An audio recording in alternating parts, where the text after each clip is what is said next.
Good morning, everyone. My name is Christian B. Mangiralas, the narrator of this group. We are happy that all of us are gathered here. We would like to take this opportunity to thank everyone who take part of our mock trial, especially to our professor, Attorney Richard Sison, who taught us what we need to learn. Lastly, to our classmates and cast who made this mock trial possible. Before we start, I would like to introduce our cast. So first is our prosecution counsels, Mr. Erwin Sison and Mr. Agerson Nabaluna. Our defense counsels, Mr. Jose Fernan Francisco and Mr. Melenio Cerezo. Our expert witness, Ms. Reza Rendorio and Ms. Winslet Bautista. Our complainant, Ms. Cristel Soriano. The boyfriend of the complainant, our prosecution witness, Mr. Adam Peralta. Our accused, Ms. Tricia Malig, the office mate of the complainant, our defense witness, Mr. Julian Arambulo, our honorable judge, Mr. Meldel Cambay, our court clerk, Ms. Regine Soriano, our court stenographer, Mr. Nelson Sibold, our police officer, Mr. Vincent Idades, and the last is the narrator, Christian B. Mangiralas. Today, we are presenting our case. Criminal case number 24689. People of the Philippines versus Tricia Malig. This is the short storyline. Miss Tricia Malig and Miss Cristel Soriano are best friends, and they were living in the same apartment. Miss Malig, the accused, is madly in love with Adam Peralta, which is Miss Soriano's fiancé. Because of that, Miss Tricia developed extreme jealousy towards Miss Cristel, which made her wanting to kill her by poisoning. You will witness how both parties defend their stance and see what will be the verdict. Is it conviction or acquittal? On the first part of our mock trial shows the arraignment and plea of the accused.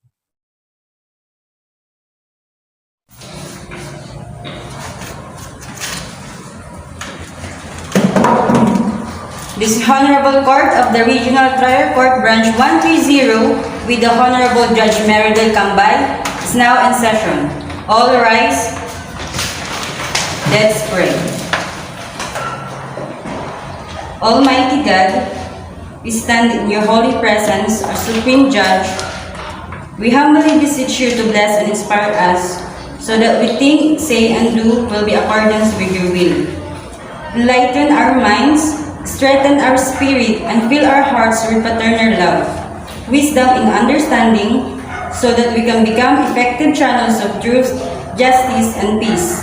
In our proceedings today, guide us in the path of righteousness for the fulfillment of your greater glory. Amen.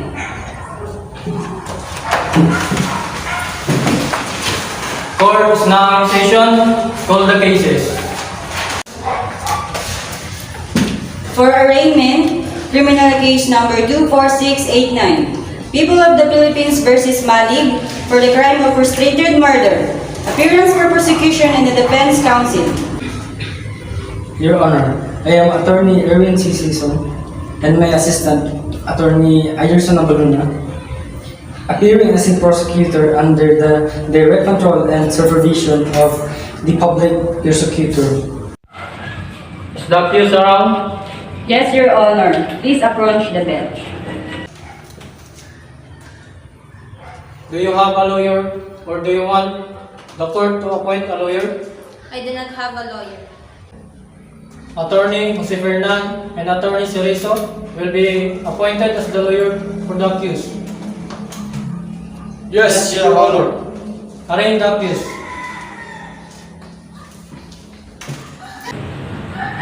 Criminal case number 24689. People of the Philippines versus Malig. On September 17, 2020 at about 6 p.m., Miss Cristel, the victim with her fiancé Adam Peralta, was conducting a party as a celebration for the engagement in the apartment. On the said party, Miss Soriano lost consciousness and taken to the hospital. The findings of the doctor said Miss Soriano ingested a cigarette containing substance, a kind of poison. According to Miss Soriano, she ingested the grape juice and coffee given by Miss Malig during the day, which was said that contained the poison. Do you understand the crime charged against you? Yes, Your Honor. What is your plea? Not guilty, Your Honor. The accused pleaded not guilty, Your Honor. Okay, set the trial of the case on October 19, 2020. We only have one case for today. Yes, Your Honor. In today's trial, the arraignment of Malig in criminal case number 24689 is conducted. The information is read to him in English language, known and understood by him. Defense counsel, Attorney Jose Fernan, and Attorney Cerezo assisted the accused. The accused pleaded not guilty for the crime charged against her. No objections, both for prosecution and defense. The case is set for trial on October 19, 2020. Notify the parties thereto, so ordered. Please rise. The Regional Trial Court Branch 130 is now in session. The Honorable Judge Meredith Cambay proceeding.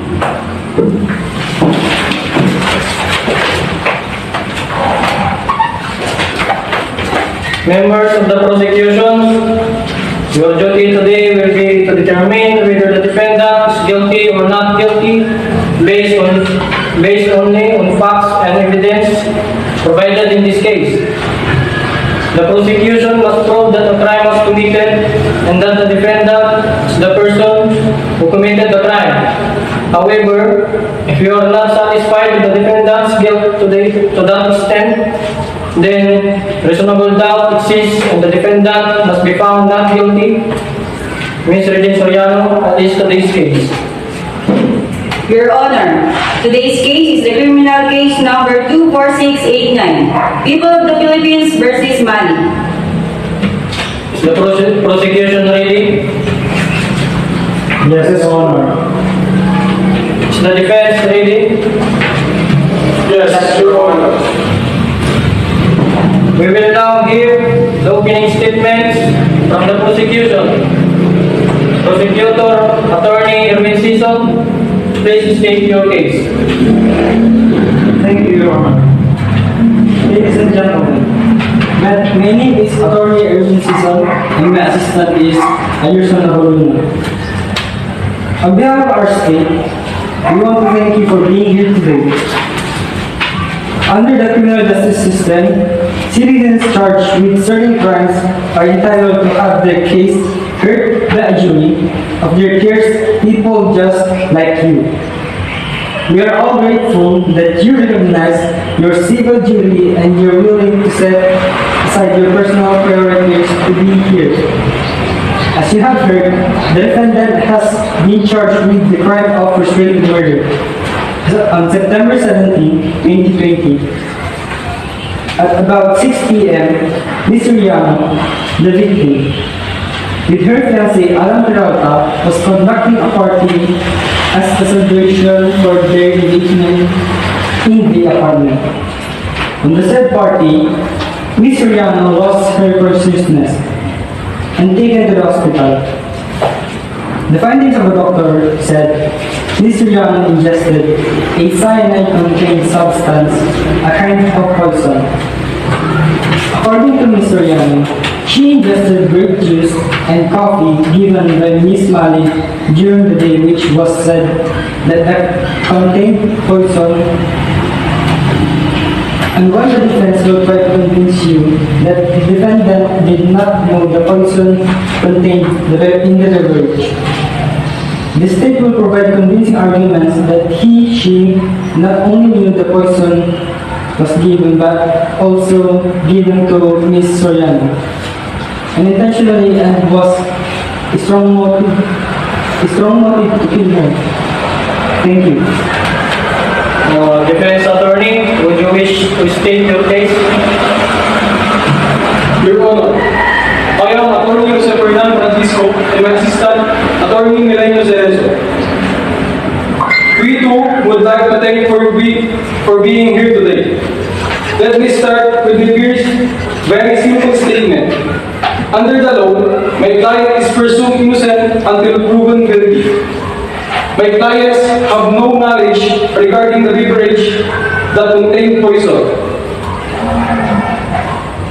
We will show later our evidence that Miss Soriano has attempting to commit suicide since she has depression from the tragedy she had in the past and having hard time to get over with it. With this, my client is innocent. As the state's attorney mentioned, please keep in mind that the burden of proof falls on the state. If at the end of the trial, you have any reasonable doubt in the state's case, then you should find my client is not guilty. Thank you. Direct examination of Mr. Soriano by Prosecutor Erwin Sison. Mr. Attorney, call your witness to the witness stand. May I call on Miss Crystal Soriano?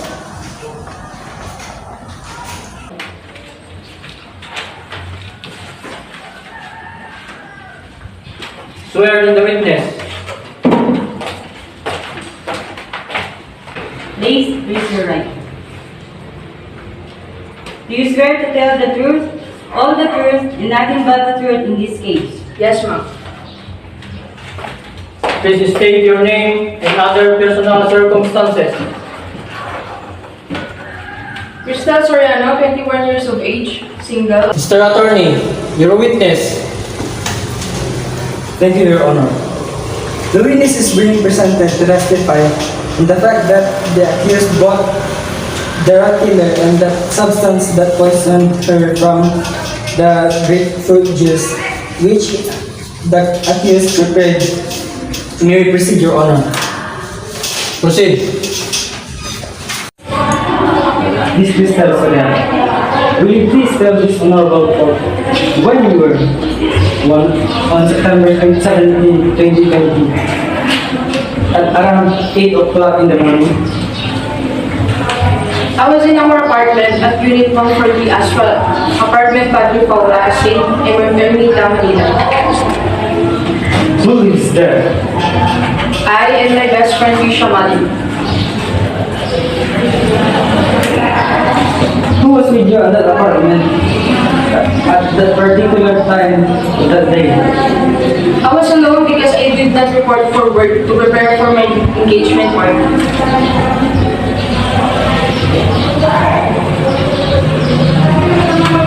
How did you prepare for the party? I decided to clean the house. And what particular area of the house did you clean?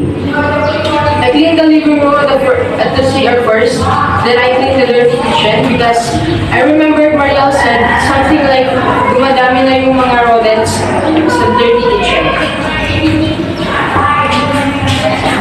The last place you went was the dirty kitchen? Yes, Your Honor.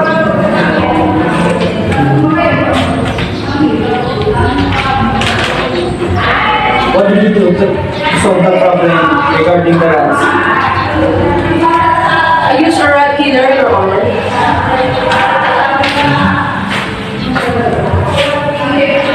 Who bought the rat killer?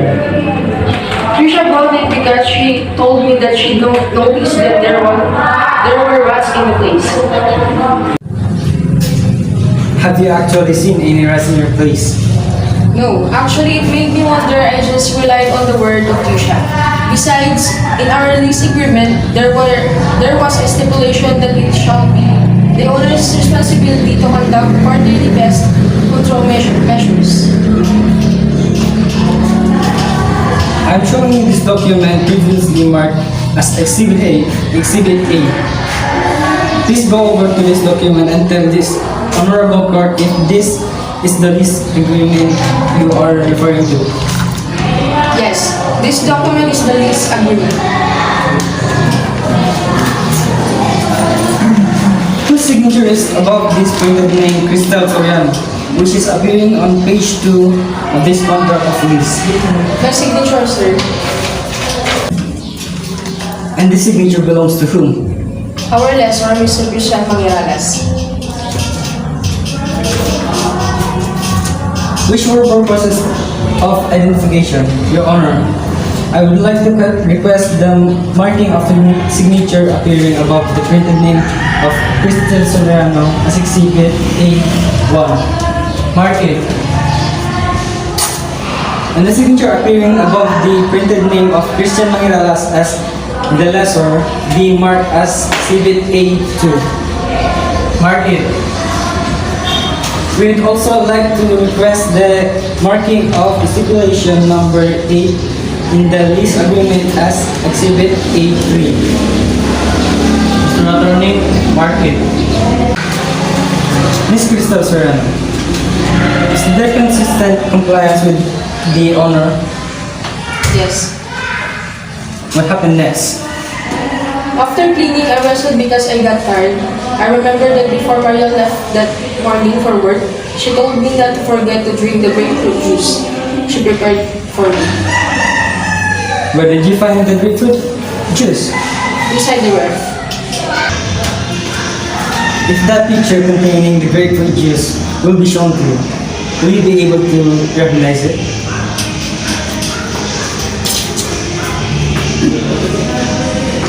Yes, that's the one. Your Honor, please the evidence. For the record, the picture, previously marked as the Exhibit B, recognized by the victim as picture containing the grapefruit juice prepared by the accused for the complainant. When did you drink the said beverage? Before I went to Starbucks, How many glasses were you able to drink? I drank about 2 glasses. Can you estimate the amount of juice you drank? A glass would contain about 300 to 350 ml of liquid, so that would make it about 600 to 700 ml. What else did you do that day? I went out to meet Tricia for usual coffee break in Starbucks at 3 o'clock in the afternoon. We spent the whole afternoon together until we decided to go home for the party. Did you feel anything at that time? Objection, Your Honor. Question is leading. Sustained. What happened at Starbucks? While we're eating, I complained to Marian that my head is aching. Did your friend say anything? She told me that I was just tired. So what time did you leave Starbucks? 5 o'clock. What time did you arrive at your apartment? We arrived at about 5:30 o'clock in the late afternoon. The dinner party was set at 6 o'clock that evening. So what happened that evening? The guests arrived, we entertained them. Was your fiancé with them? Yes. And then what happened next? I approached Tricia and chatted with her. Did you feel anything at that time? My head ached worsened. I began to feel nauseous and I vomited. I felt so weak that I lost my balance. Okay, so did anyone come to help? Yes, Tricia caught me before I hit the floor. Did you notice anything else? Before I totally lost consciousness, I saw that Tricia was smiling while she held me. So, if the accused is inside the courtroom, would you be able to identify and point to her? Yes, sir. There. That is all, Your Honor. Cross? Yes, Your Honor.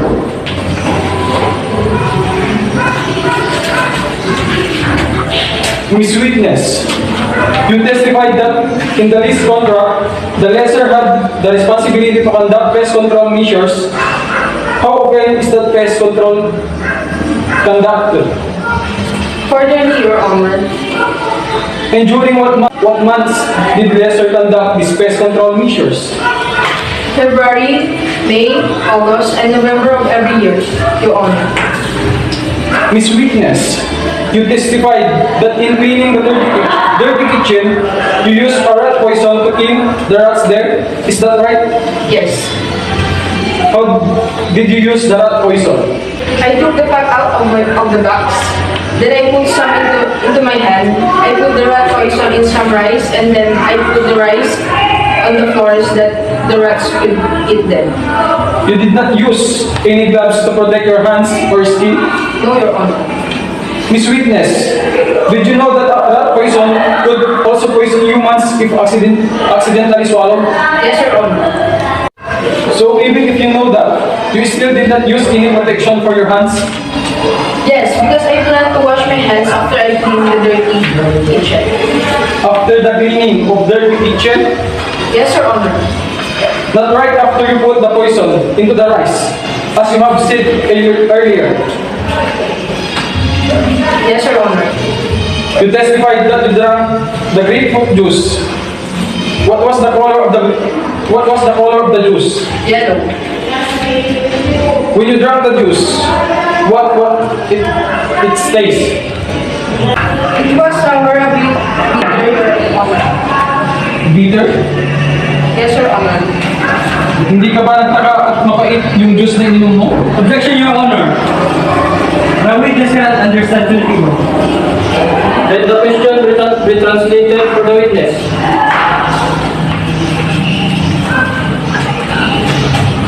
Did you not wonder why the juice was bitter?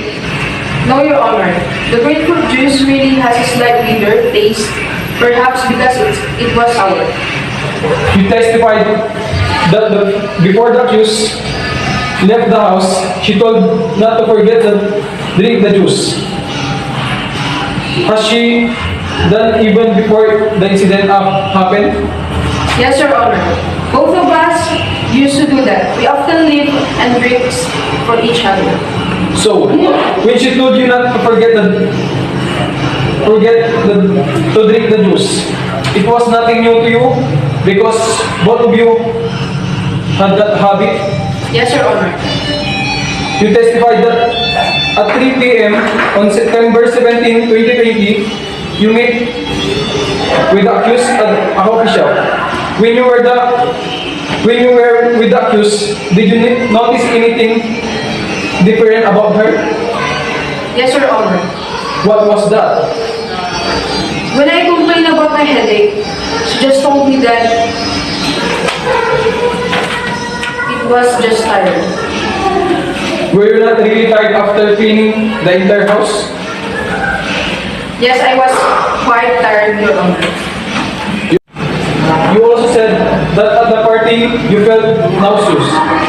And then when you vomited and fell to the floor, is that right? Yes, Your Honor. When you were already at the floor, were you still conscious? Yes, Your Honor. Was your sight still clear? A bit blurry, Your Honor. So you cannot see clearly at the time you fell down to the ground. Yes, because I was so dizzy. So you cannot possibly say that Tricia was really smiling when she held you. I'm not sure, Your Honor. Miss Witness, have you ever visited a psychiatrist? Yes, Your Honor. When was this? Around August 2019, Your Honor. Why did you go to such psychiatrist? I needed treatment for my depression, Your Honor. What was the cause of your depression? My parents died of a terrible accident and I blamed myself for their death. Who was the doctor you treated? Who treated you? Dr. Winslet Bautista. Where is her clinic located? At the medical center, Manila. What did this Dr. Winslet Bautista do to treat you? I went through psychology counseling session, Your Honor. Were these counseling sessions reduced into writing? Yes, Your Honor.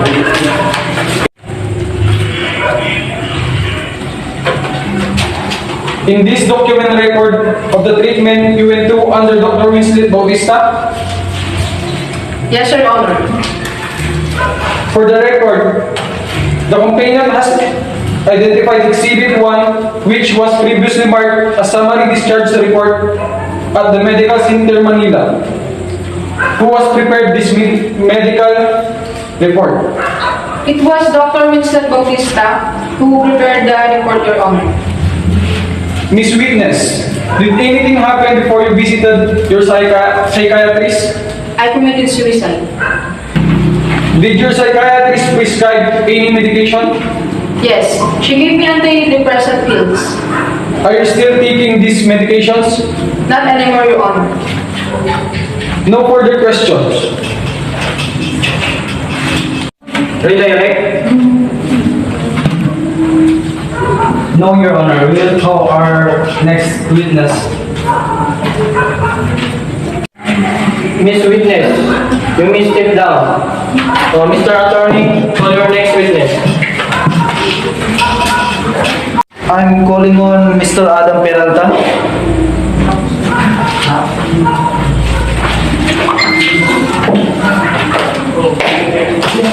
Please stand. Please raise your right hand. Do you swear to tell the truth, all the truth, and nothing but the truth in this case? Yes, ma'am. So, please state your name and other personal circumstances.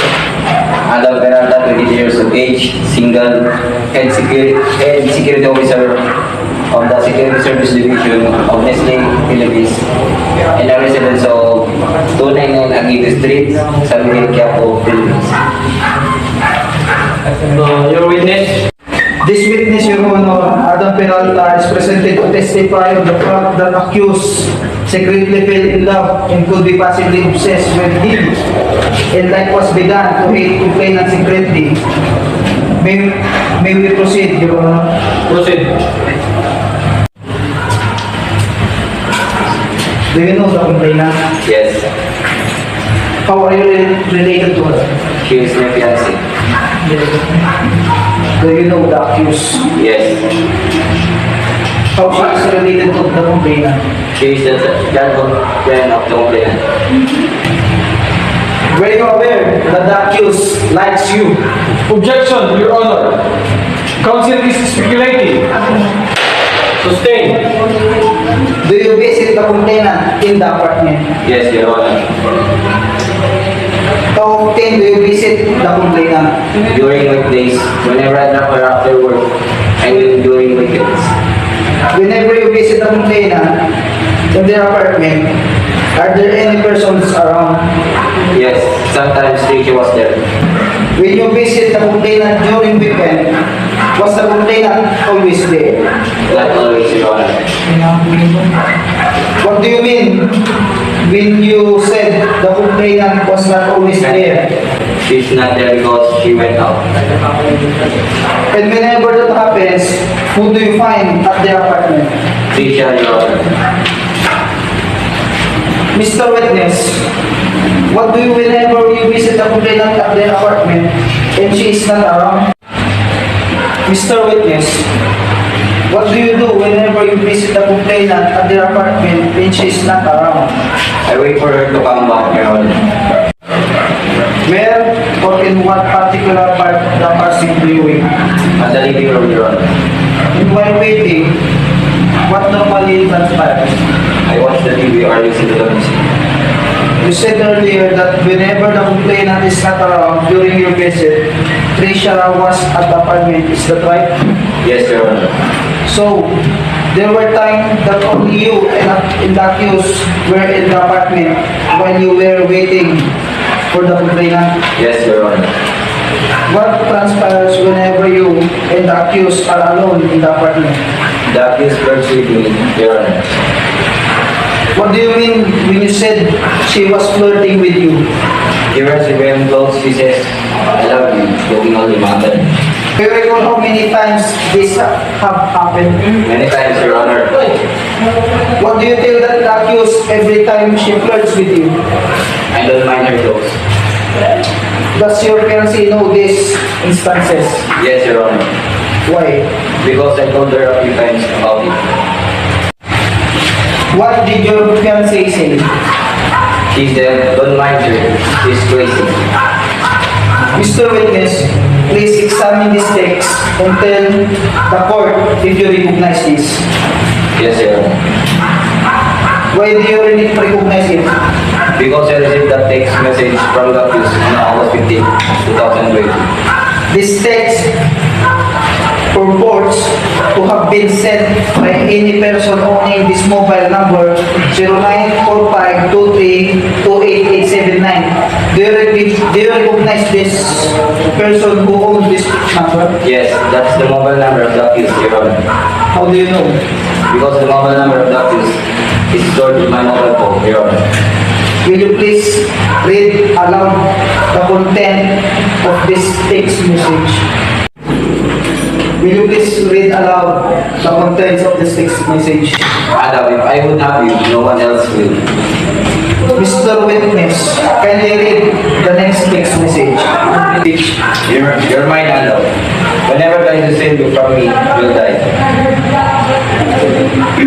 Your Honor, for the record, this text message is appearing on the screen of the mobile phone of Mr. Peralta previously, marked as Exhibit C has been identified by the witness. This document is the printed copy of the next text message contained in the mobile phone of Mr. Peralta. We would like to request that it be marked as Exhibit C1. Mr. Attorney, Martin. How often does she send you this kind of text message? Almost every day, Your Honor. What were you doing during the engagement party? I was entertaining our prayers. Were you near the victim? No, I was about 8 meters away from her. Who was the victim when the incident happened? She was with the accused. What did you do when you learned of the incident? I rushed to her. He was already lying on the ground. What did you do afterwards? I called for an ambulance. We were there at the hospital. How long did you stay with her at the hospital? About 4 hours. I waited for the doctor to come out. When the doctor came out, what did he tell you? The doctor said my fiancé was poisoned. No further question, Your Honor. Cross. Yes, Your Honor.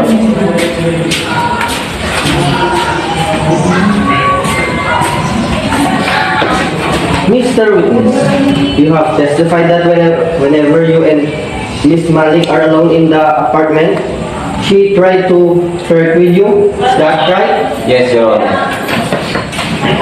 What made you say that? Well, I felt she made some advance. How long have you known Miss Malig? I have known her ever since I began courting my fiancé. Since both of them live in the same apartment. That's about 4 years ago. Would you consider Miss Malig as your friend? Yes. Mr. Witness, is it possible that the reason why Miss Malig treats you well and with extra sweetness is because she considers you as a close friend since you are the fiancé of her best friend? Yes. You also testified that Miss Malig sent you threatening text messages. What is your proof that it was indeed my client who sent you those messages? I am sure, Your Honor, because I am familiar with the way she constructs her messages. Mr. Witness, does the complainant use your mobile phone in sending text messages to your friends? Yes, sometimes. How about you? Are there times when you borrow the complainant cellular phone? Yes, there are times I use her phone. So, is it possible that Miss Malig's phone has also been borrowed by someone else, and it was not her who sent you those text messages? Yes, it's possible. But, Your Honor, I'm really sure she was the one who sent me those messages. No further questions, Your Honor? Frederick. No, Your Honor. We will call on our last witness. Mr. Witness, you may step down, and Mr. Attorney, call your next witness.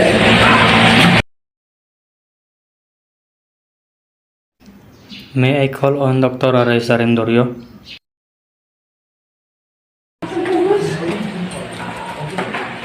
Please raise your right hand. Do you swear to tell the truth, all the truth, and nothing but the truth in this case? Yes, ma'am. Miss Witness, please state your name and other personal circumstances. I'm Dr. Raisa Rindorio, 28 years of age, single, emergency physician, and a resident of Robinson's Tower, Padre Fora Street, Maynila. Mr. Attorney, your witness. Thank you, Your Honor. With this witness, Your Honor, Dr. Raisa Rendorio will testify on the findings in the medical legal report prepared by her to prove the following. 1. The defective cause of the complainant's condition is chemical poisoning. 2. That the dose taken by the complainant is necessarily fatal. And number 3, that the possible source of cyanide poison is grapefruit juice prepared by the accused. May we proceed, Your Honor? Mr. Attorney, proceed. Thank you, Your Honor. So, Dr. Raisa Rendorio, you declare that you are doctor of medicine. Dr. Rendorio, where did you finish your medical degree? Emilio Aguinaldo College, United Nations Avenue, When did you graduate? 1994. Are you a licensed physician? Yes, When did you pass the doctor's board examination? in 1995. Where are you presently connected? I'm presently connected with the Philippine General Hospital located in Taft, Manila.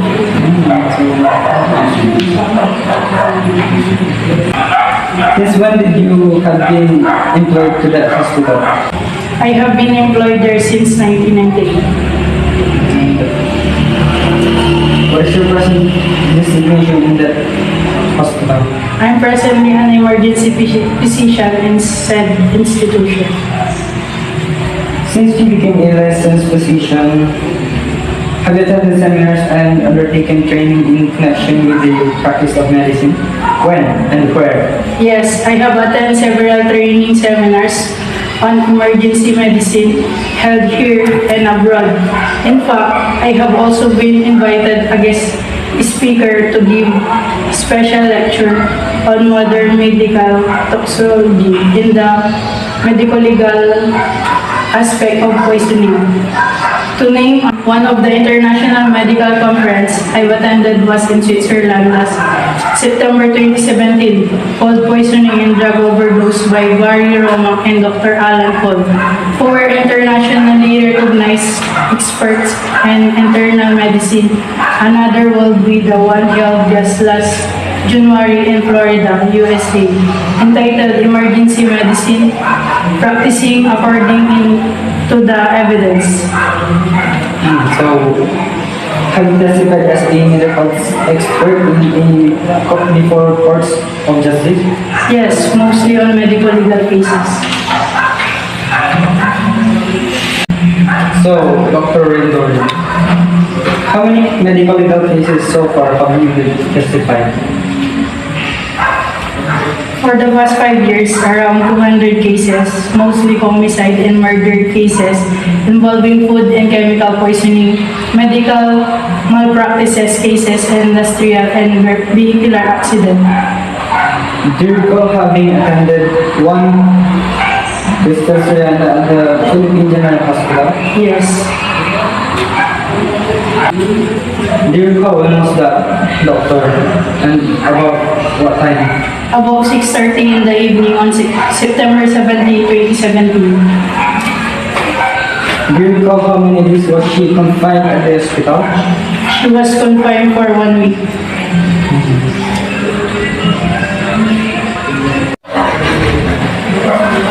Where was she confined that long? We made sure that the neurologic and cardiovascular status has normalized and acidosis and other metabolic abnormalities have resolved before we discharge her. While in the hospital, did you continue attending her? Yes, After her discharge, did you require her to still see you for further medications? yes, Your Honor. And why? I advise the patient to have a follow-up within 7 to 10 days after discharge to evaluate and monitor of onset delayed neurologic manifestations. Did the patient see you for a follow-up examination, doctor? Yes, Did you find any neurologic complications in said follow-up? none. So, doctor, we are assured that the patient complainant hearing is in a healthy state of mind. Yes, Attached to the record of the case is a medical result issued by Dr. Salvador. Is this the one you were referring to? yes, For the record, the witness has identified the document previously marked as Exhibit D as the medical legal report issued by Dr. Raisa Rendoria. So, there's a signature above. The technical name Dr. Raisa Rendoria. Do you know whose signature it is? it is my signature. I respectfully request Your Honor that the signature appearing in the Exhibit D be marked as Exhibit D1. Mr. Attorney, mark it. Thank you, Your Honor. Doctor, please read this particular entry.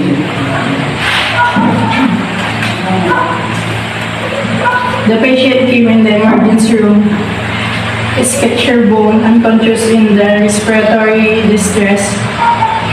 Her vital signs, there were blood pressure 80/50 mmHg, cardiac rate of 50 beats per minute, respiratory rate of 12 cycles per minute, and temperature of 37.8 degrees Celsius. Patient's skin was furnished. Doctor, could you please explain this finding in more simple terms for an ordinary person to understand? The patient clearly was in an unstable condition or in a very critical condition. An immediate medical intervention, constant monitoring for any sign of restoration, and further evaluation. Do you know what could have caused this kind of condition? My diagnosis at the time was there was a chemical poisoning. What is the condition of Crystal Soriano attributed to poisoning rather than to disease or some natural cause? Whereas tests confirming the existence of poisoning. We did toxin screening with the patient blood. It revealed the presence of trace amounts of cyanide in the blood. And since cyanide is not normally found in our blood, and considering its chemical nature, it is a poisonous. So, you are saying that the actual or effective cause of the condition of the patient is? Chemical poison, which is harmful to the body or deadly to humans. The symptoms which appears resemble the typical symptoms of the poisoning by the alleged poison?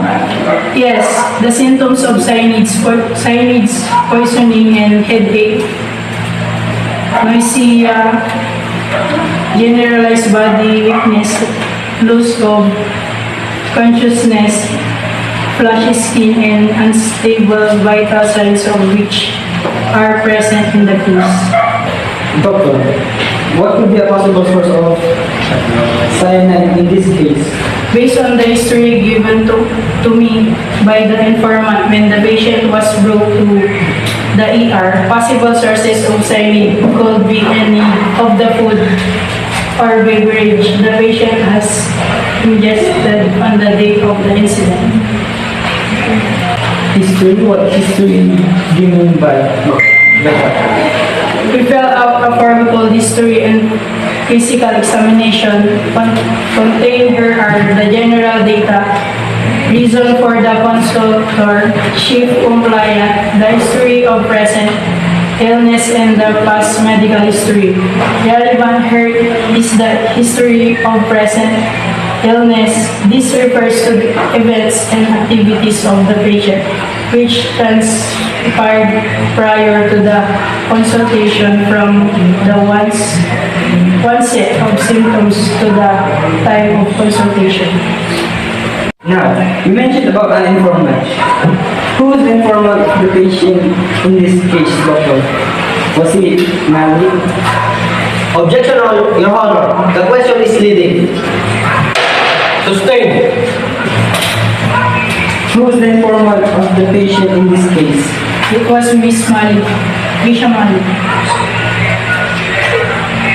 Would you please tell the court that it was exactly Ms. Malig who told you? The informant told me that during the coffee break on the day of the incident, the food intake of the patient consisted of tuna sandwich, fresh green salad, green tea, frappuccino, and during the party, she drank Coke Zero. Now, my question to you is it possible, doctor, that grapefruit juice can be source of cyanide poison? Objection. The question is leading. Sustained. Actually, during the confinement of the patient in the hospital for 1 week, said patient mentioned to me that she also drank grapefruit juice. It's possible that the grapefruit juice could be source of cyanide, considering that she ingests the same 3 hours before the onset of symptoms. Cyanide poisoning varies for each person. Is it possible that said symptoms may appear beyond the normal number of 1 to 2 hour duration? That is possible. Will you explain to us how is that possible? Some persons possess different levels of sensitivity to certain substances. The body may acquire tolerance to some substances. Another will be the body has a natural defense against cyanide exposure in the form of an indigenous enzymes, namely rhodamase. These enzymes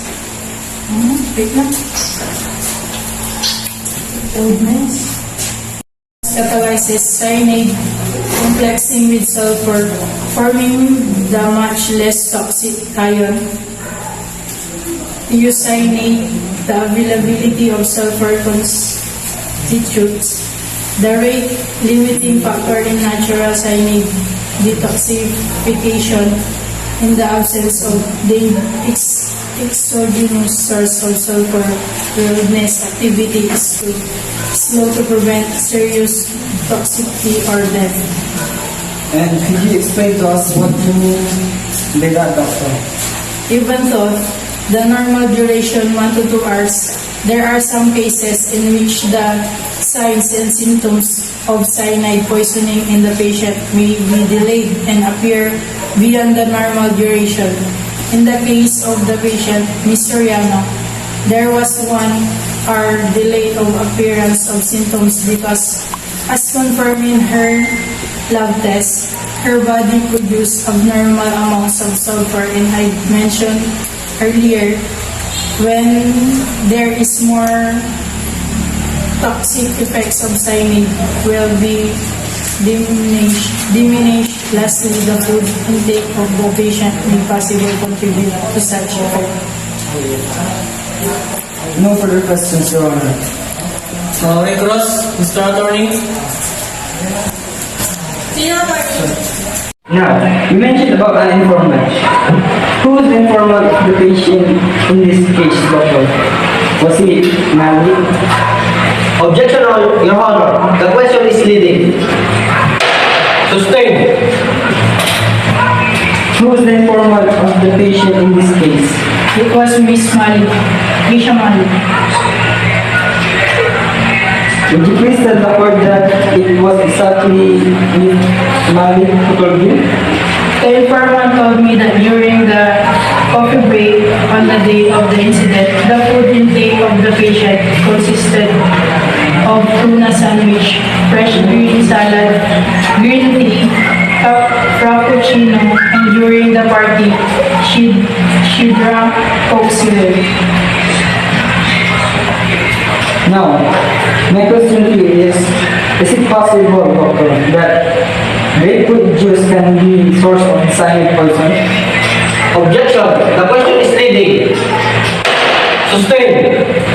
Actually, during the confinement of the patient in the hospital for 1 week, said patient mentioned to me that she also drank grapefruit juice. It's possible that the grapefruit juice could be source of cyanide, considering that she ingests the same 3 hours before the onset of symptoms.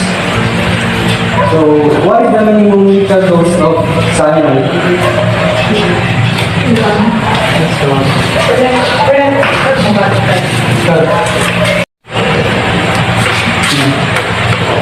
Doctor, what could be a possible source of cyanide in this case?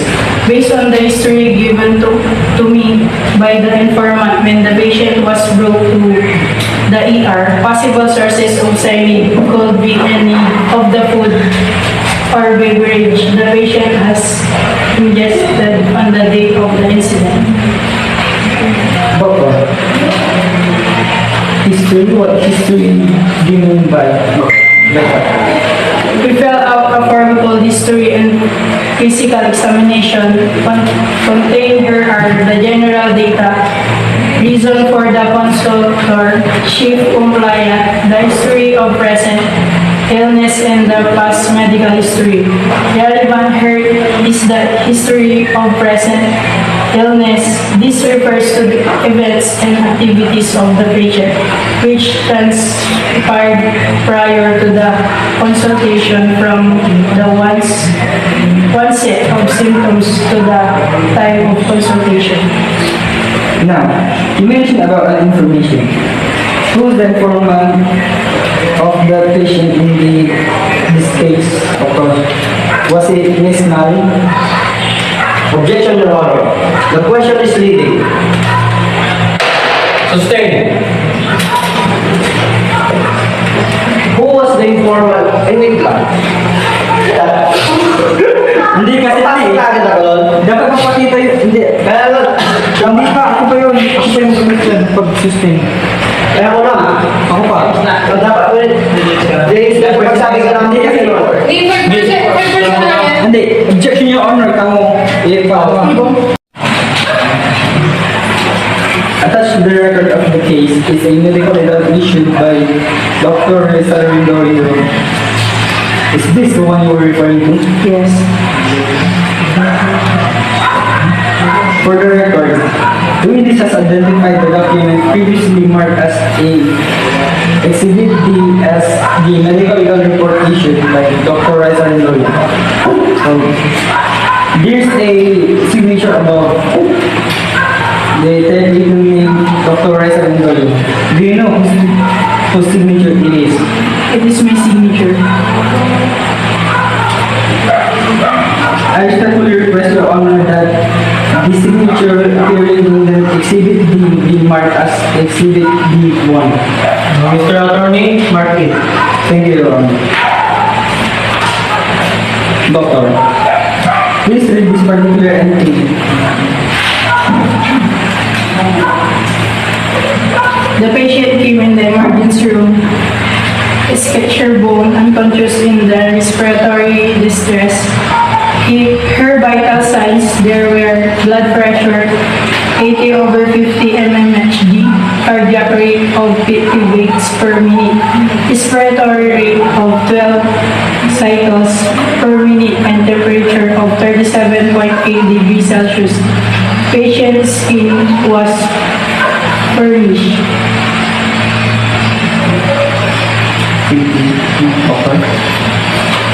Could you please explain this finding in more simple terms for an ordinary person to understand? The patient clearly was in an unstable condition or in a very critical condition. An immediate medical intervention, constant monitoring for any sign of restoration, and further evaluation. Do you know what could have caused this kind of condition? My diagnosis at the time was there was a chemical poisoning. What is the condition of crystal Soriano attributed to poisoning rather than to disease or some natural cause? Whereas tests confirming the existence of poisoning. We did toxin screening with the patient blood. It revealed the presence of trace amounts of cyanide in the blood. And since cyanide is not normally found in our blood, and considering its chemical nature, it is a poisonous. So, you are saying that the actual or effective cause of the condition of the patient is Chemical poison, which is harmful to the body or deadly to humans. the symptoms which appears to resemble the typical symptoms of the poisoning by the alleged poison?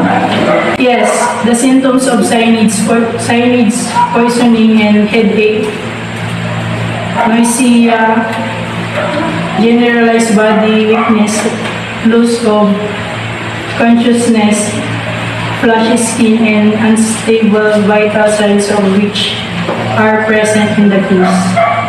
Doctor, what could be a possible source of cyanide in this case? Based on the history given to me by the informant when the patient was brought to the ER, possible sources of cyanide could be any of the food or beverage the patient has ingested on the date of the incident. History? What history do you mean by that? We fill out a formal history and physical examination.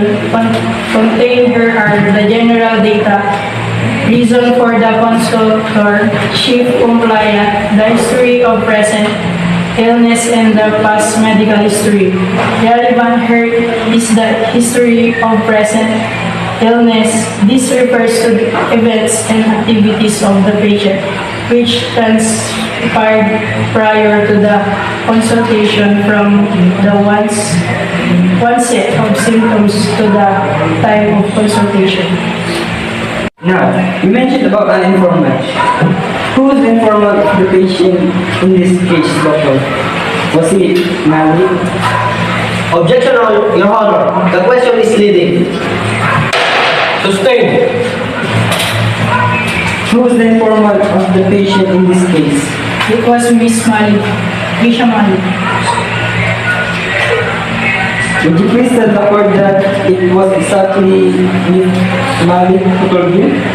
The informant told me that during the coffee break on the day of the incident, the food intake of the patient consisted of tuna sandwich, fresh green salad, green tea, frappuccino, and during the party, she drank Coke Zero. Now, my question to you is it possible, doctor, that grapefruit juice can be source of cyanide poison? Objection. The question is leading. Sustained. Actually, during the confinement of the patient in the hospital for 1 week, said patient mentioned to me that she also drank grapefruit juice. It's possible that the grapefruit juice could be source of cyanide, considering that she ingests the same 3 hours before the onset of symptoms. So, what is the minimum lethal dose of cyanide? Fatal dose is the smallest dose known to cause death. Not the smallest amount, which will certainly cause death. Several scientific studies have shown that the toxic threshold dose is 50 to 100 mg to cyanide in the human body. In your opinion, was the dose taken with the victim necessary backup? An analysis of dead patient blood will tell us the amount or level of cyanide in the blood. The patient blood was found to have 1.5 mg cyanide content based from the definitive finding. I got extra prior that the amount ingested by the patient is lethal or fatal. Is that all?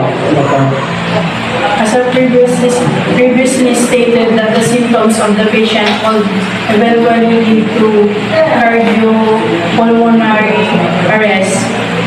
If no prompt intervention was done, the patient would have died. What are you trying to tell us, Doctor? The 70 of the symptoms may serve as an indication of how lethal the dose of cyanide is, or that the effect of poisons in the body is usually proportional to the dose taken. The bigger the dose, the more severe the symptoms will be. Doctor, do you have any other field of expertise? Yes, I am also an expert chemist and toxicologist.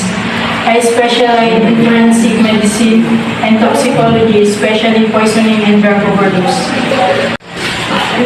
Now, Doctor, I will show you a document previously marked as Exhibit E. This is the toxicology report from the FBI on the results of their chemical analysis of the sample taken from the grape juice in the picture and the sample taken from the rodenticide or rat cake test found in the apartment of the complainant and accused. As an expert, can you please interpret the findings in this report? This report reveals that the sample taken from the grapefruit juice has been contaminated with rodenticide. It also shows that rodenticide has 50% cyanide concentration. It also illustrates that the grapefruit juice is hence contaminated with the cyanide. So, Doctor, have you formed an opinion? It seems that rodenticide has been intentionally mixed into the grapefruit juice. Thank you, Doctor. No more questions, Your Honor. Doctor, you have testified that you also specialize in toxicology, specifically poisoning and drug overdose. Hence, you are expert in that field. I'm right? Yes. Doctor, when does ingestion of the cyanide poison cause the onset of symptoms of cyanide poisoning? Patient who ingests potentially fatal amounts may not develop life-threatening symptomatology for up to 1 to 2 hours following exposure.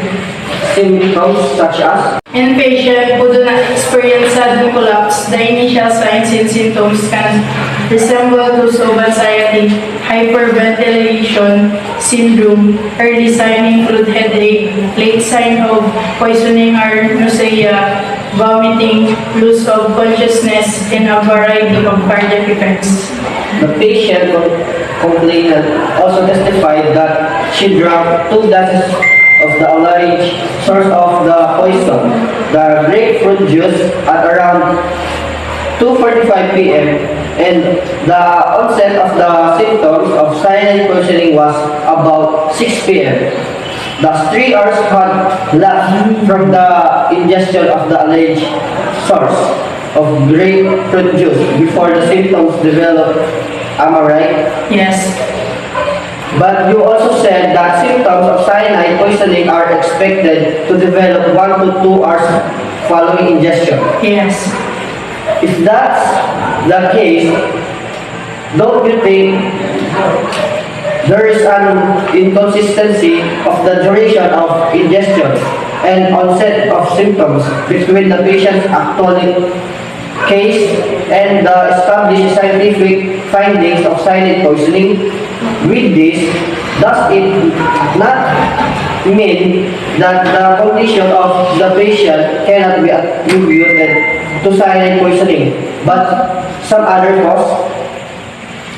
Yes, this is possible. Are you sure? I can say that it is possible that the patient condition was not due to cyanide poisoning. Doctor, about the source of poison, you only said possible sources, right? By possible, you mean Probable or potential source of the poison, sir. that the grapefruit juice is just one possible source of the cyanide poison, Yes. and that there are other possible sources of cyanide as well? Yes. So, is it safe to conclude, doctor, that the cyanide poison may have come from another source, considering that for that day, the patient's food intake comprised of different food and beverages? Yes, that is possible. Are you aware of the history of said patient that she had at one time in the past attempted to end her life due to depression? Yes. That she has a history of one previous suicidal attempt 1 year from the date of the incident? Yes. In your opinion, is said fact relevant to the determination of the cause of the symptoms? Yes. History of any previous suicidal attempts, history the patient mental condition, and history of business marital. Is it safe to conclude then that it is possible that the poisoning is attributable to suicidal? Yes, Your Honor. No further question, Your Honor. Derek, Mr. Attorney. Yes, Your Honor. Doctor, is it possible that the onset of symptoms of cyanide poisoning varies for each person? Is it possible that said symptoms may appear that beyond the normal number of 1 to 2 hour duration? That is possible. Will you explain to us how is that possible? Some persons possess different levels of sensitivity to certain substances. The body may acquire tolerance to some substances. Another will be the body as a natural defense against cyanide exposure in the form of an indigenous enzymes, namely rhodanase. These enzymes catalyzes cyanide complexing with sulfur, forming the much less toxic ion thiocyanate. The availability of sulfur constitutes the rate limiting factor in natural cyanide detoxification. In the absence of the exogenous source of sulfur, rhodanase activity is too slow to prevent serious toxicity or death. And can you explain to us what you mean by that, doctor? Even though the normal duration 1 to 2 hours, there are some cases in which the signs and symptoms of cyanide poisoning in the patient may be delayed and appear beyond the normal duration.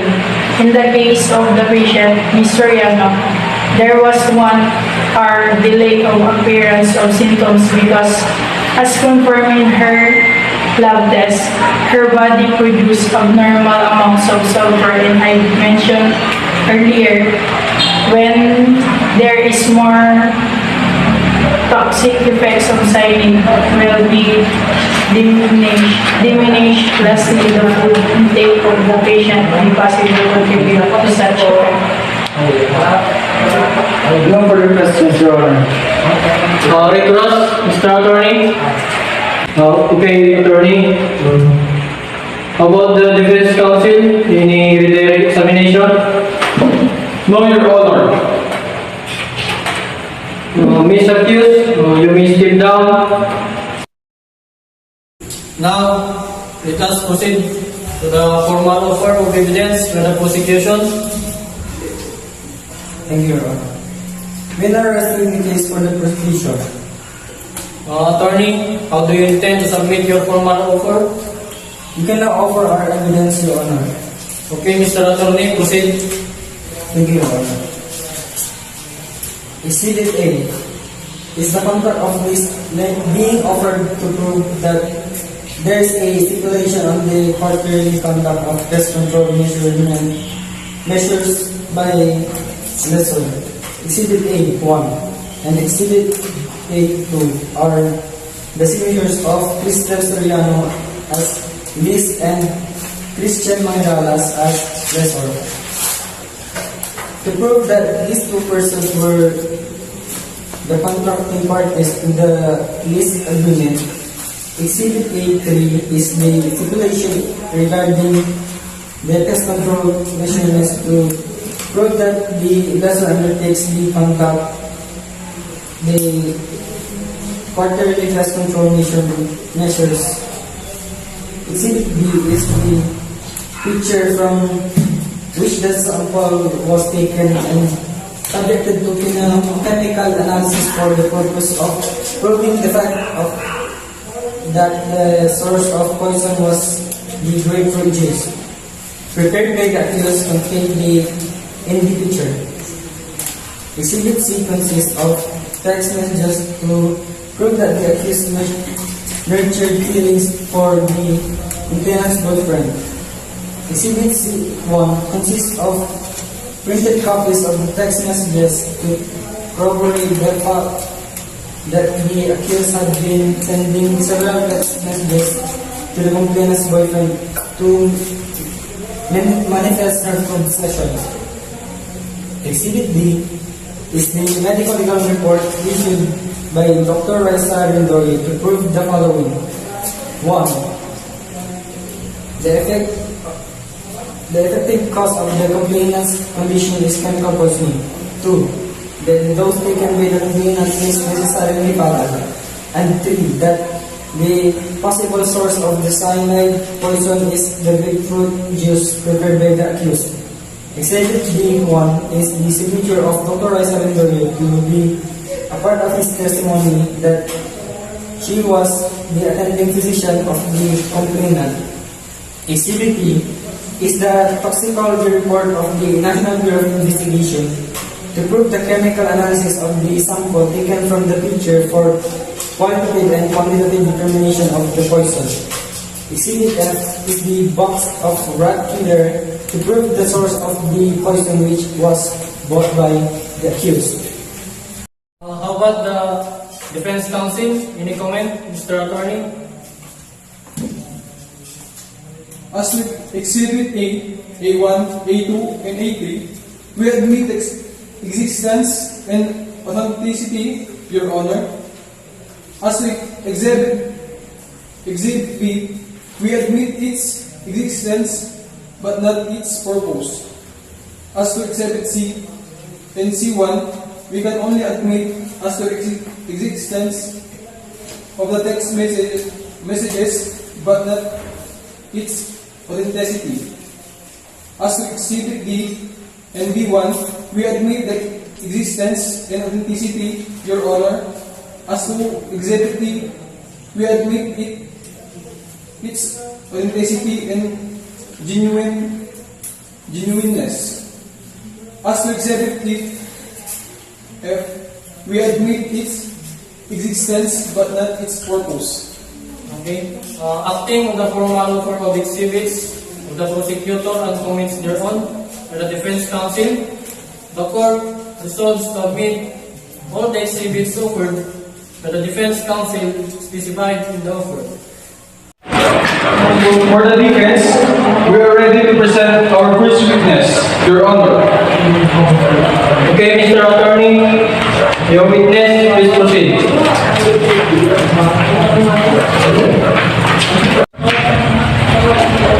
Please raise your right hand. Do you swear to tell the truth, all the truth, and nothing but the truth in this case? Yes, ma'am.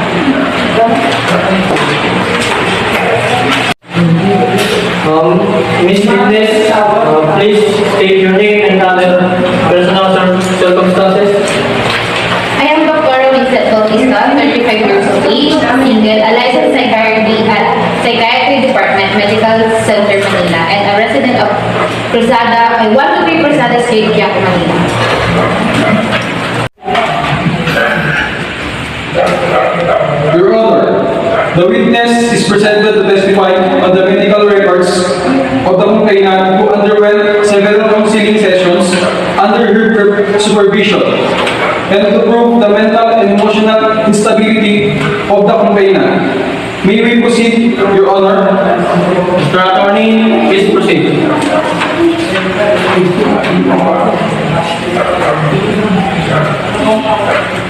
Miss Witness. Miss Witness, when were you admitted to the practice of medicine? In 1995, Your Honor. From what university or college did you graduate and when? I graduated from the University of Santo Tomas in the year 1995. Did you graduate with honors? Yes, Latin honors, Your Honor. Do you have any postgraduate degree? Yes, Your Honor. I finished my Master of Psychiatry degree at the University of Melbourne in 1998. Since when you have been practicing as a psychiatrist, For almost 10 years, Your Honor. what is the nature of your work as a psychiatrist? As a psychiatrist, deal with diagnosis, treatment, and prevention of medical and mental and emotional illness and behavior disorders of patients. How did you treat your patients? I listen and talk to patients about their mental, emotional, and behavioral problems and assess the status of these disorders. I also did prescribe medication, cognitive therapy, behavioral therapy, or psychological counseling depending on the patient's needs. Do you know the complainant in this case? Yes, Your Honor. Why do you know her? She was my patient at the psychiatry department of Medical Center, Malig.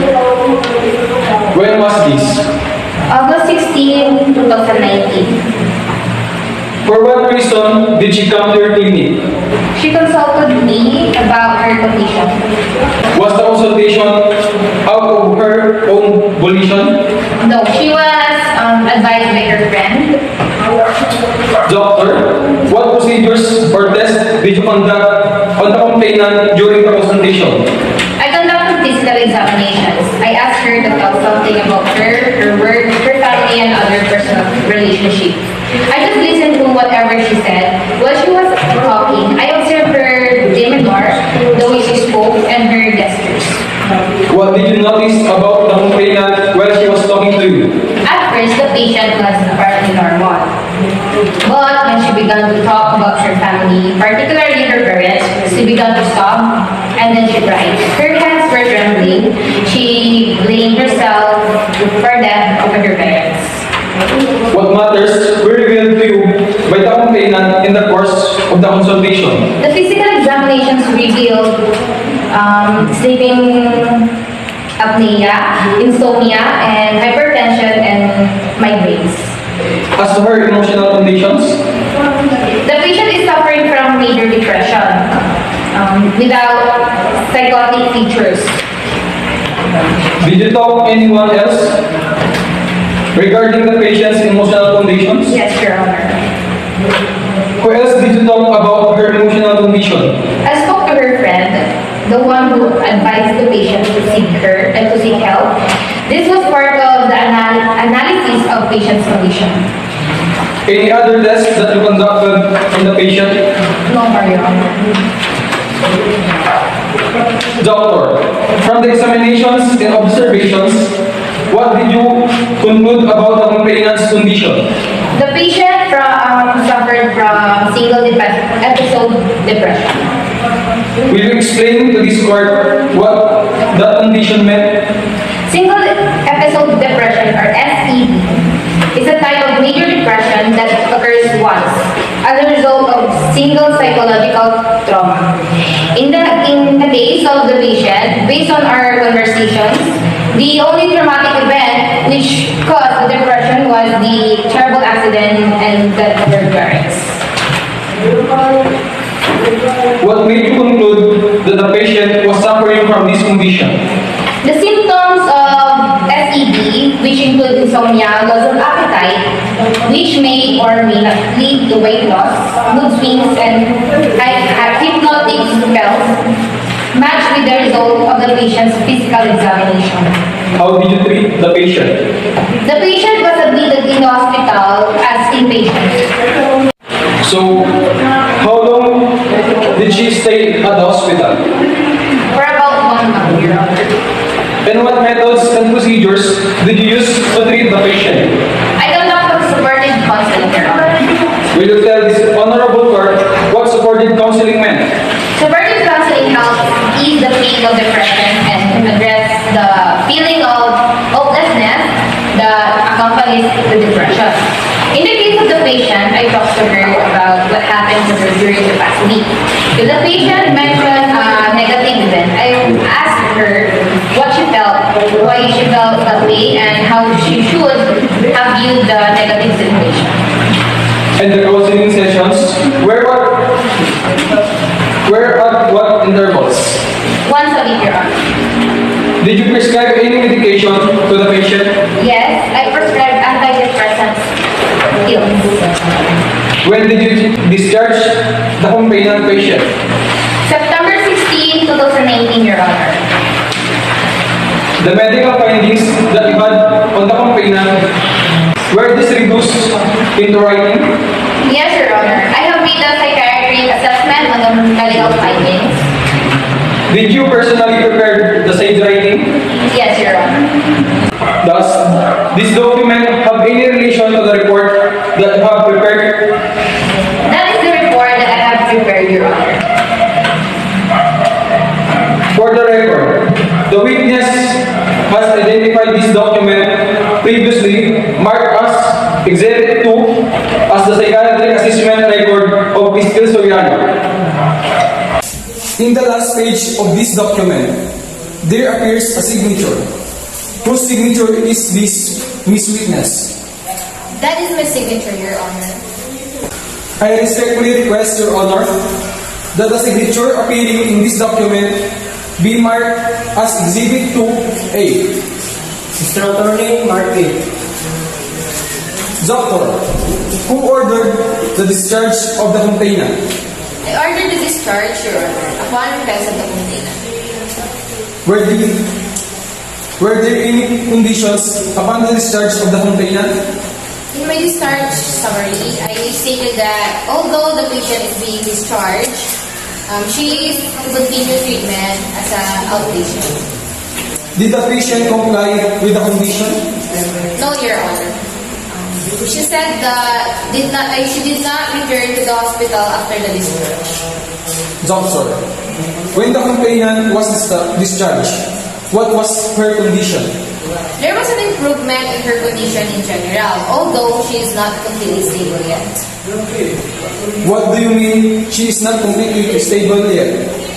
Once she manifested improvement, there is possibility of relapse. Do you mean to say, Doctor, the patient's condition may recur? If unguarded, Your Honor. Unguarded? If the patient does not follow the treatment plan, the possibility of relapse is high.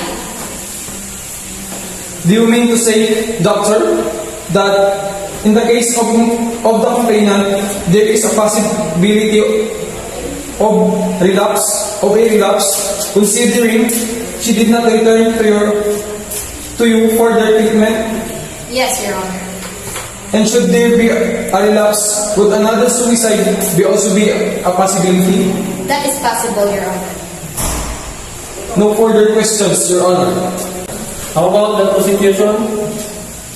Any cross, Mr. Attorney? Yes, Your Honor.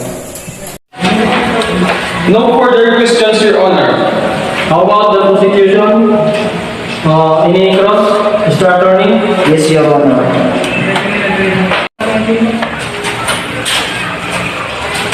Now, let us proceed to the cross-examination of Dr. Winston Bautista by Prosecutor Algerson Navarona.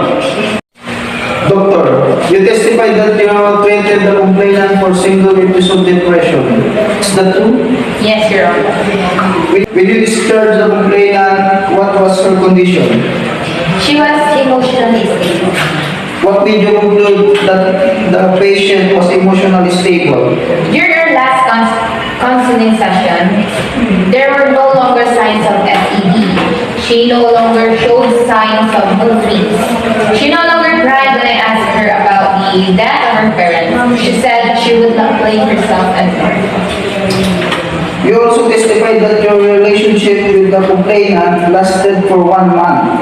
Will you tell this honorable court why it lasted only for such period? The patient responded well during our counseling sessions. The antidepressant pills, which I have prescribed, also work positively on her. The antidepressant pills that you prescribe, do they have any side effects? I asked the patient what she felt after taking the medicine. She said she felt rosy, which is normal side effect of antidepressants. Are there any other side effects? Other antidepressants make a patient restless and anxious, but the effects really vary from one person to another. In the case of the complainant, the only effect was breathlessness. You testified that a relapse is possible if the patient does not continue treatment after discharge. Is that true? Yes, Your Honor. How high are the chances of a relapse? It depends, Your Honor. Depends of what? If the patient is under several medications and they are not followed, a relapse is highly possible.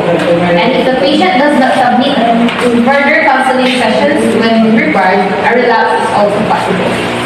Was the complainant under medication when she was discharged? Yes, but only for antidepressants, Your Honor.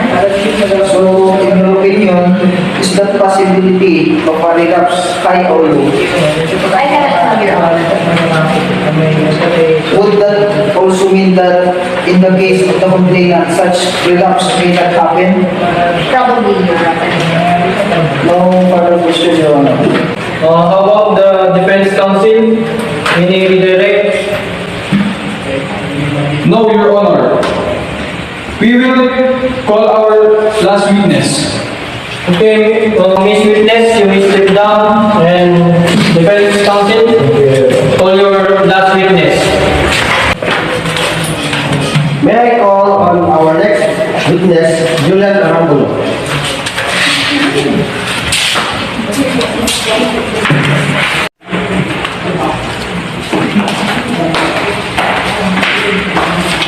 Please raise your right hand. Do you swear to tell the truth, all the truth, and nothing but the truth in this case? Yes, sir. Mr. Witness, please state your name and other personal circumstances. I am Julian Arambulo, 30 years old, married, an office mate of the complainant, and a resident of 345 Paco, Manila. The witness is being presented to testify on the character and suicidal tendencies of the complainant. May we proceed, Your Honor? Proceed. Do you know the complainant? Yes, Your Honor. Why do you know her? I work with her at the accounting department at Nissan, Philippines. How long have you been office mates? About 2 years. How would you describe her as an office mate?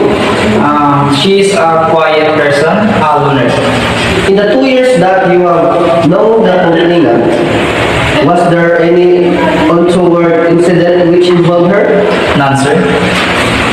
Was there any time that you noticed something different about the complainant? Yes. What was that? I saw her one time at a comfort room. She was crying at the mirror. What did you do when you saw her crying? I asked her if something wrong happened. What was her answer? She said, I wanna die.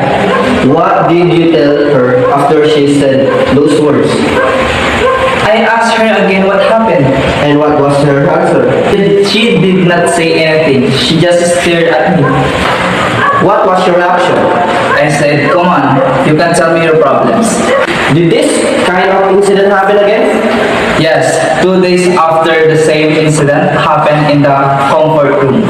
What did you do during that second incident? None. I did not ask her anymore because I know she wouldn't tell me anyway. Do you remember what transpired afterwards? After about 3 days, I learned of the complainant's attempt to commit suicide. Mr. Witness, on June 22, 2019, did you receive an email from the complainant? Yes, Your Honor. Who was the sender of that email? It was Crystal, Your Honor. How do you know? Because she used her signature, Your Honor. Mr. Witness, please examine this writing and please tell the court if you recognize it. That is the email sent by the complainant, Your Honor. For the record, the witness has identified this document previously marked as Exhibit A as the printed copy of the email sent by the complainant. Can you tell the court what the email contained? It says, Dear Julian, my parents didn't deserve to die that way.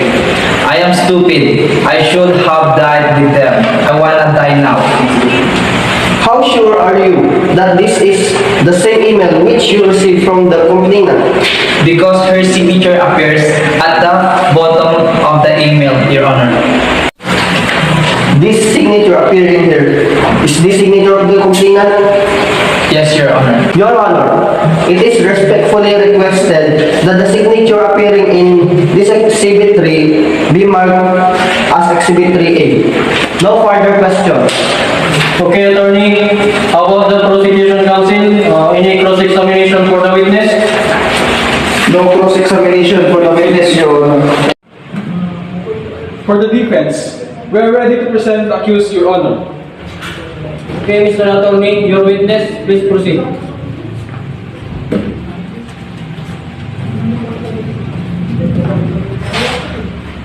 Your name and other personal circumstances. Tricia Malig, 25 years of age, single, food toxicologist at the Research and Development Division, Nestle, Philippines.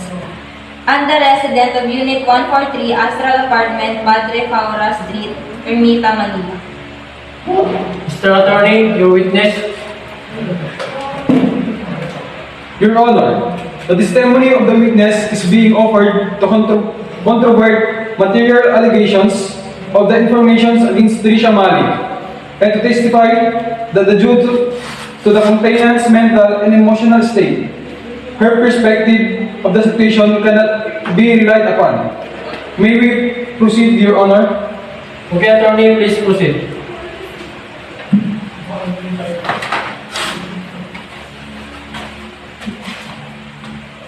Miss Witness, are you the same Tricia Malig who is the accused in this case? Yes, Your Honor. Do you know the complainant? Yes, Your Honor. Do you know her personally? Yes, Your Honor. How are you related to her? She's a childhood friend. We work in the same company. And we live in the same apartment. Miss Tricia Malig, please tell this honorable court where were you on September 17, 2020 at around 6 p.m.? I was at the engagement party of Mr. Can you recall what happened during the engagement party? I was chatting with Crystal while having a drink. We were in the kitchen then, and afterwards, I saw her holding her abdomen and vomiting. What were you drinking that time? I was drinking margarita. Then she was drinking coffee. Then what happened? She dropped to the ground. She was so pale and sweaty. She lost her consciousness. Adam called for an ambulance, and then we brought her to the nearby hospital. How long did you stay at the hospital? I stayed there overnight. Before the incident happened, where were you? I was at the Starbucks with Kristen. At around what time was that? It was around 3 p.m. It was my coffee break then. Did Christelle go to work that day? No, Your Honor. Would you know why? She told me she would take a leave because she needed to prepare for the engagement party. Did you go to work that day? Yes. What time did you leave the house? I left the house around 6:30 a.m. So, could you positively say that you had no idea about the transpired on the day, September 17, 2020, before the incident at the engagement party happened? Objection, Your Honor. The question is leading. Sustained. Miss Tricia Malig, when you left the house, what was Christelle doing? She was still sleeping, Your Honor. Miss Witness, were you aware that the complainant suffered from a major depression?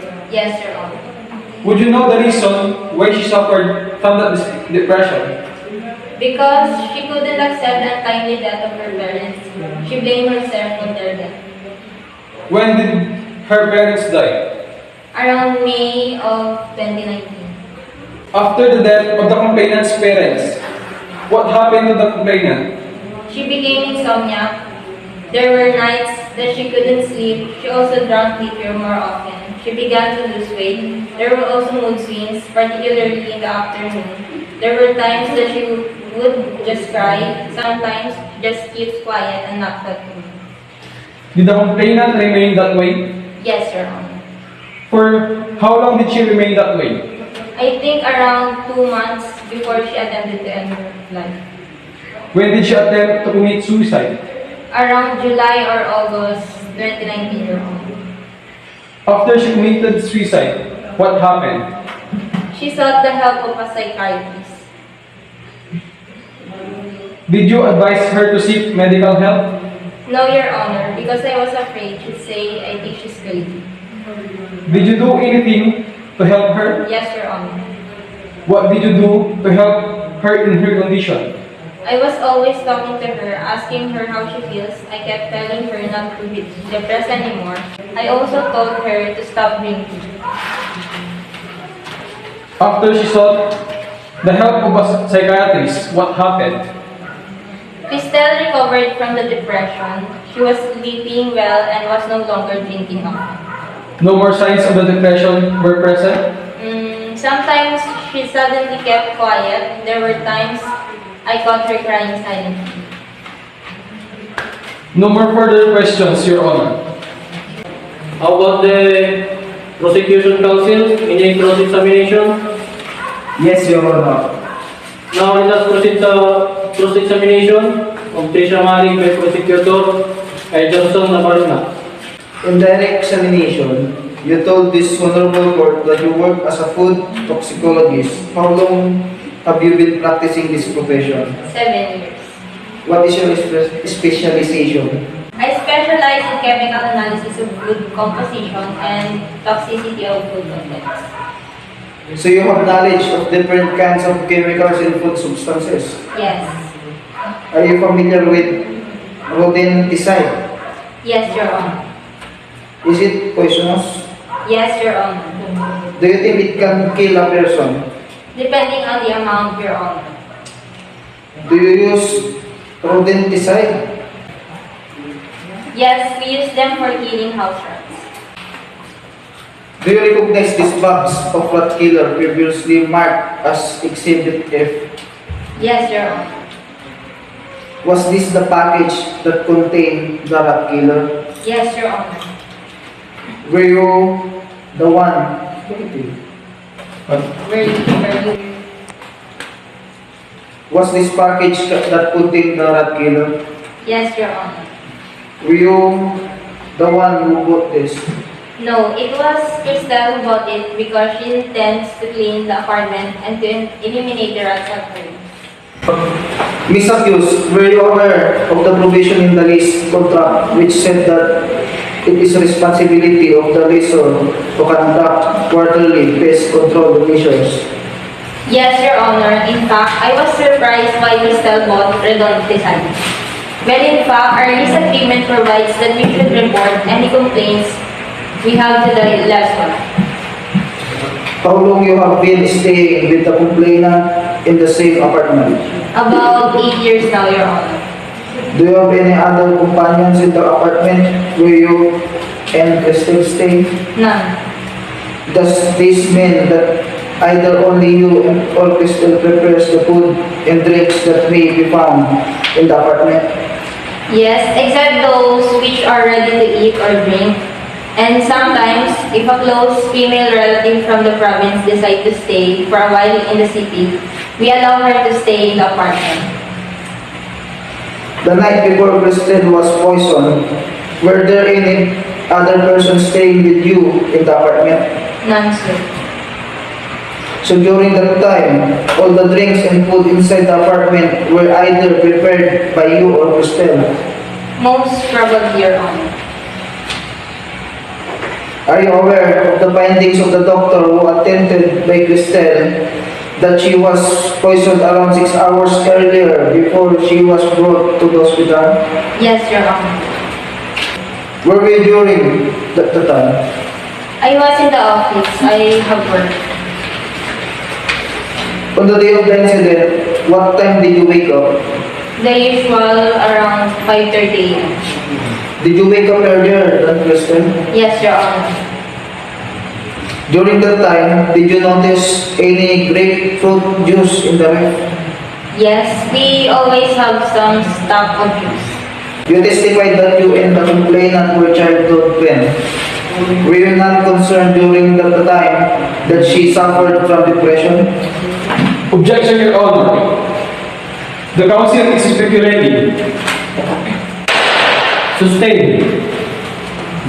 I was concerned about her, but knowing her, she would not tell me how she feels because she liked keeping things to herself. I was always talking to her, asking her how she feels, if she was okay or not. Miss Accused, do you know that the fiancé of the complainant? Yes, Your Honor. How did you come to know him? He is the head security officer of the company where I am Crystal.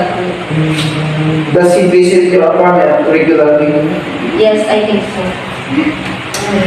Do you entertain him when he visits your place? Not at all. I usually give the couple some praise. Did you like him? No, Your Honor. Did you nurture any affection towards him? No, Your Honor. Are you not jealous of your best friends? No, Your Honor. Did you not develop any feelings towards your best friend when you learned that she and Adam is getting married? No, Your Honor. In fact, I'm happy for the both of them. No further question, Your Honor. Okay, attorney. How about the defense counsel? Any redirect examination? No, Your Honor. Miss accused, you may step down.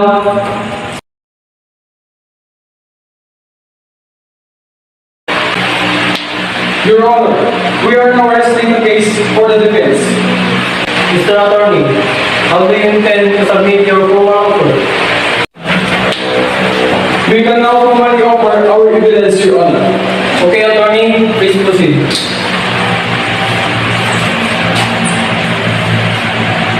Exhibit 1, the summary discharge report to prove the complainant's admission for treatment at the Medical Center Manila. Exhibit 2, this is the psychiatric assessment issued by Dr. Wesley Bautista to prove mental and emotional condition of the complainant at the time she was admitted for psychiatric treatment.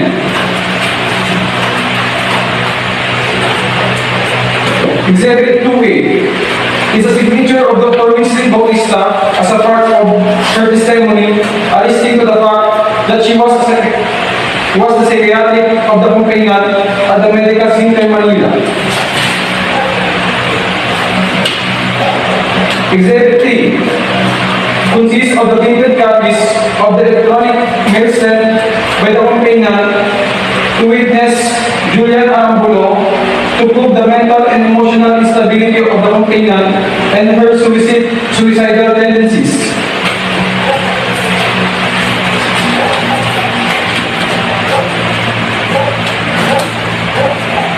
Exhibit 3A is the printed copy of the electronic signature of the complainant to prove the authorship of the electronic mail sent by her.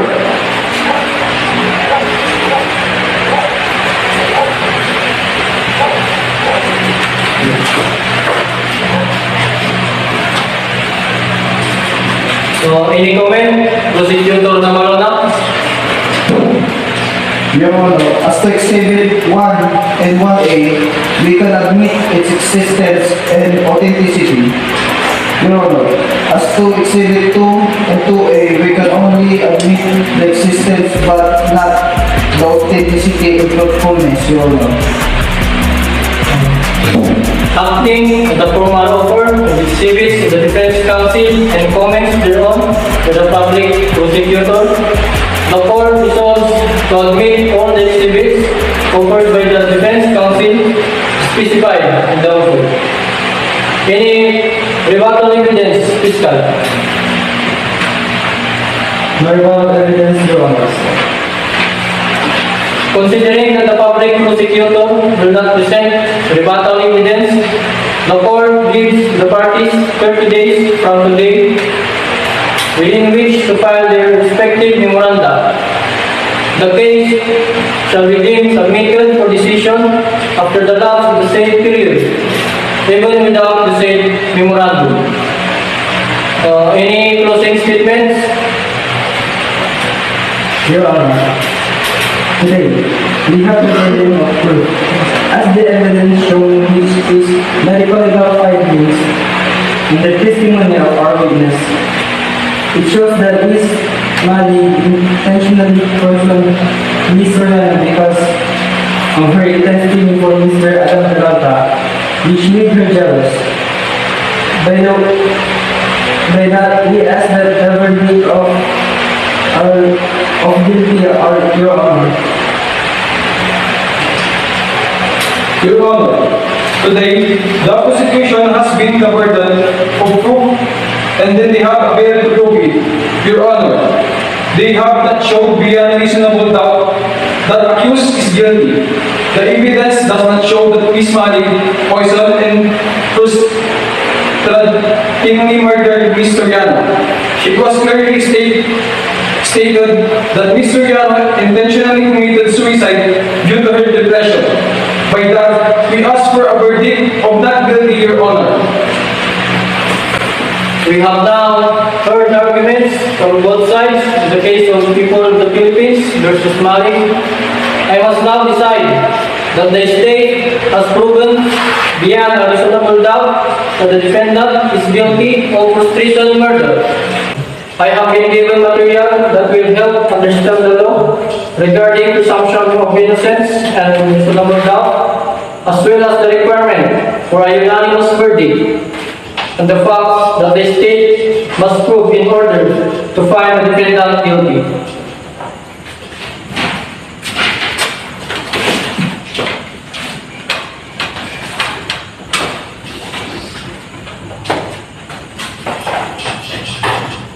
Order. Will the defendant please stand? Implemented the verdict. As to charge against Ms. Malig, Your Honor, we find as follows. Ms. Malig is guilty for the crime of frustrated murder. Court dismissed. Thank you, everyone. Court is adjourned. Order in the court.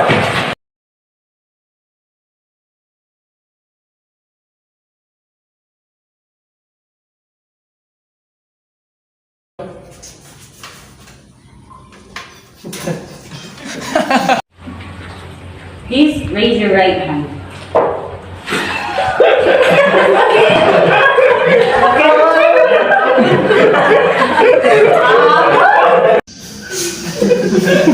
Just so drunk.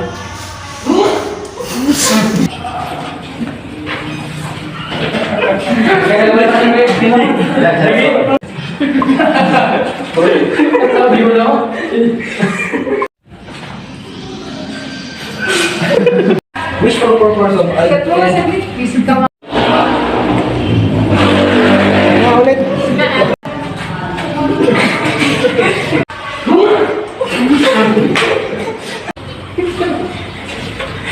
The complainant was not always there. Apartment, and she is not around. Well, good.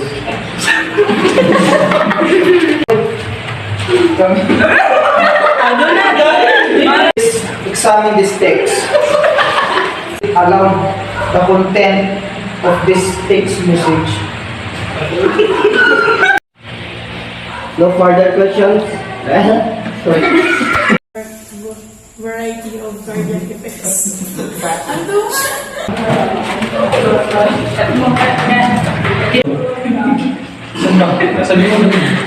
Discourage the side effect. Ito lang rin. That's your word. Your problems. What was your reaction?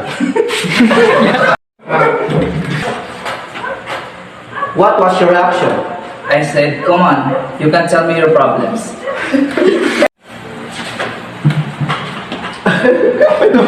Your problem better. What did you do to?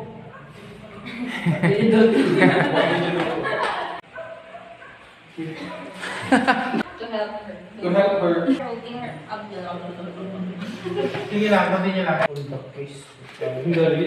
Do you recognize this box of rat killer? Nasaan yung box? Yun lang.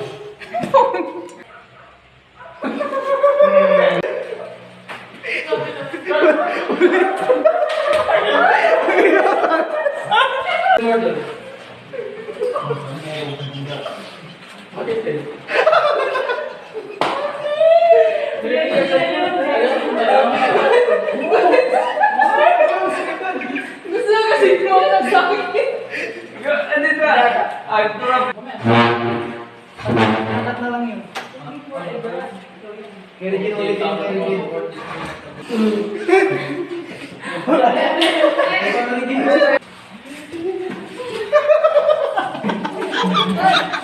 Uy,